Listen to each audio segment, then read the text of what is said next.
Hello. पण OPD मध्ये तुमचा टेथोस्कोप जर डॉक्टरकडे नसेल तर डॉक्टर मग कंपाऊंडर ठेवल्यापर्यंत आपल्या डॉक्टर बीएमएस ठेवायचे कशाला? असं टेथोस्कोप नाही तिथे त्याचे हा सोबत त्याच्याकडे बेड नाही झोपायला. पेशंट जोपर्यंत त्याचा चेस्ट चेक करावा लागेल, त्याचा घसा चेक करावा लागेल, त्याचे डोळे चेक करावे लागतील, त्याचा बीपी करावा लागेल, त्याचा पल्स चेक करावा लागेल.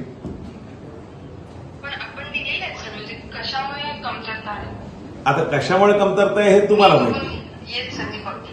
हा, आणि तिथे मी आता एक्सरे रूम आम्ही जर बघितली त्या एक्सरे रूम मध्ये पार्टिशन नाही. एक्सरेची प्रिंट तुम्ही मोबाईलमध्ये देता, म्हणजे ज्याच्याकडे मोबाईल नाही, इथे येणारे पेशंट गरीब, मोबाईल नाही, मग त्याला प्रिंट मिळणार नाही. आणि नियोजन झालेलं आहे. अहो भक्ती मॅडम, नियोजन झालेलं आहे नियोजन. असं केव्हा नियोजन होणार आपलं?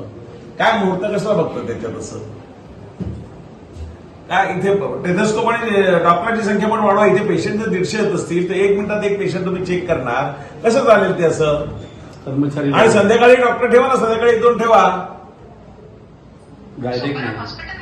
हॉस्पिटल तुमचं मच्छीमार बिल्डिंग मध्ये संध्याकाळी ओपीडी नसते असं मला कळलं. खरं की खोटं सांगा, विचारा तुम्ही. अरे डॉक्टर असतात पण आलेल्या पेशंटला ओपीडी बंद.